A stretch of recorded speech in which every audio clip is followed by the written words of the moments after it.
अब बात करेंगे तीसरी बड़ी खबर की। बस्ती से खबर है, जहां रुधौली थाना क्षेत्र में एक हैरान कर देने वाला मामला सामने आया है। थाना क्षेत्र के कैरोना गांव की एक महिला ने अपने देवर को कागजों में मृत घोषित कर उसकी जमीन अपने और अपने बेटों के नाम करा दी।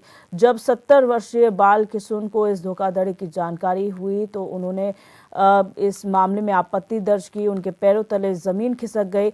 वो न्याय की गुहार लगाते हुए अधिकारियों के चक्कर काटने लगे, जहां उन्हें सिर्फ निराशा ही हाथ लगी। आखिर बाल किशुन ने कोर्ट का दरवाजा खटखटाया। फिर कोर्ट के हस्तक्षेप के बाद तत्कालीन लेखपाल, तत्कालीन ग्राम विकास अधिकारी और तत्कालीन राजस्व निरीक्षक के खिलाफ एफआईआर दर्ज कर रुधौली पुलिस ने जांच शुरू कर दी है। बाल किशुन को उम्मीद है कि उन्हें उनकी जमीन वापस मिलेगी और दोषियों के खिलाफ सख्त कार्रवाई की जाएगी।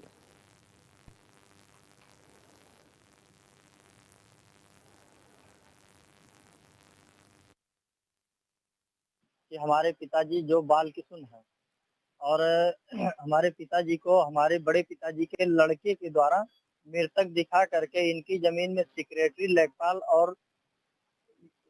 लेखपाल और जो है राजस्व निरीक्षक इनकी मदद से वो खतौनी में वरासत बकायदा दर्ज करवा लिए हैं।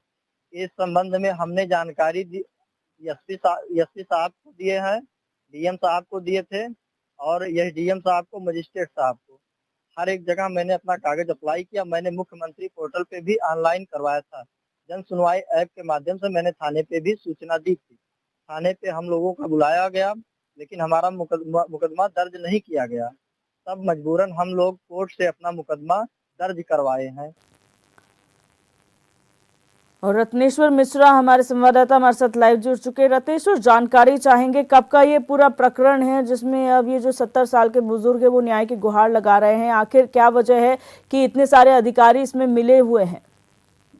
दिव्या, मैं आपको बता दूं, जिस तरीके से ये पिता पुत्र न्याय के लिए दर दर भटक रहे हैं, ये कई माह से तकरीबन कई माह से ये अधिकारियों के चौखट पर न्याय की गुहार लगा रहे हैं। डीएम, एसपी, एसडीएम ऐसे तमाम अधिकारियों के पास ये शिकायती पत्र देकर ये न्याय की गुहार, लेकिन इनको वहाँ निराशा मिली। फिर ये कोर्ट का इन्होंने सरली कोर्ट के हस्तक्षेप के बाद इन लोगों को न्याय मिला और कोर्ट की जब आख्या थाने से द्वारा जो जानकारी मिली है, कोर्ट ने जब आख्या मांगी रुधौली थाने के थानेदार से, तो उन्होंने आनंद फानन में इन जो आरोपी हैं, जो आरोपी थाने जो अधिकारी जिनकी मिली भगत से इस जो पीड़ित है इनके भाभी के जमीन वरासत हो गई पुत्र के नाम।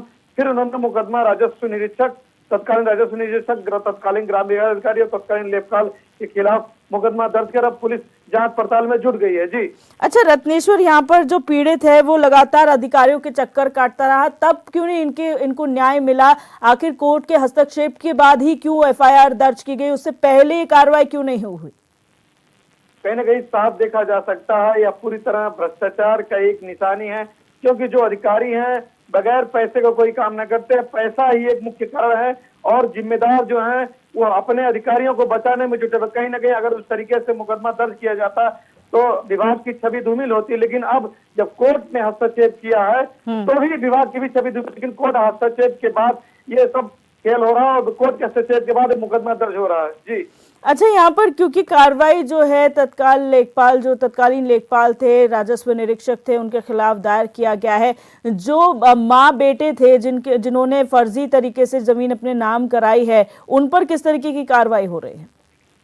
अब यह तो जांच का विषय है, पुलिस जांच पड़ताल कर रही है, लेकिन फिलहाल इस मामले पे पुलिस अभी कुछ भी बोलने को तैयार नहीं है। बातचीत की गई है, सीओ रुधौली से बात की गई, लेकिन उन्होंने मीटिंग का हवाला देते हुए, इससे पहले बात की गई मीटिंग का हवाला देते हुए कि मैं मीटिंग में हूँ, आके बात करता हूँ, लेकिन फिलहाल इस पे रुधौली पुलिस जांच पड़ताल कर रही है।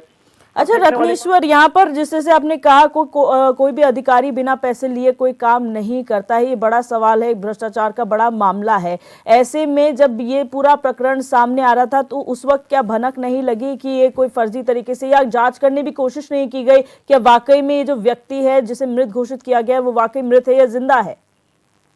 मैं आपको साफ बता दूं, यह जो पीड़ित है लगातार कई महीनों से जिले के सभी अधिकारियों के पास जा चुका है, शिकायती पत्र दे चुका है, लेकिन वो अधिकारी हैं कि कानों में तेल और आंखों पे पट्टी बांध कर बैठे थे। लेकिन जब यह पीड़ित ने कोर्ट की शरण ली, फिर इसको जाके न्याय मिला। जी जी रत्नेश्वर, ऐसे कितने मामले जो हैं क्षेत्र में, जिला में सामने अब तक आए हैं जहां पर बिना कोई जांच पड़ताल के इस तरीके से फर्जी तरीके से कार्रवाई जो है अधिकारियों द्वारा की गई है? अभी तो फिलहाल ये एक मामला है, लेकिन एक और मामला संज्ञान में आया है जो समाज कल्याण का जुड़ा है। वह जो पेंशन लोगों को मिलती है सरकार के द्वारा, जो 7 साल के बाद वृद्धा पेंशन मिलती है, उसमें हर साल इसकी जो होती है जांच पड़ताल होती है, व्यक्ति जिंदा है या मृत है। वो भी एक मामला आज संज्ञान में आया है कि उसको भी जिम्मेदार गौर ब्लॉक के जो बस्ती जनपद में स्थित है वहाँ के जिम्मेदार अधिकारियों ने भी उसको घोषित कर दिया। ऐसे जिस तरीके से मामले आते रहते हैं, कहीं न कहीं यह मामले जो जिम्मेदार है उनकी लापरवाही साफ तरीके से दिखती नजर आ रही है। जी रत्नेश्वर, ये जो ऐसे प्रकरण सामने आ रहे हैं, क्योंकि योगी सरकार जीरो टॉलरेंस की बात करती है, भ्रष्टाचार के खिलाफ कार्रवाई की बात करती है, लेकिन अमूमन जो अधिकारी हैं वो बच जाते हैं। इस पूरे केस में या फिर दूसरा जो मामला आपने बताया है उसमें अधिकारियों के खिलाफ और क्या कार्रवाई आगे हो सकती है सरकार के स्तर पर?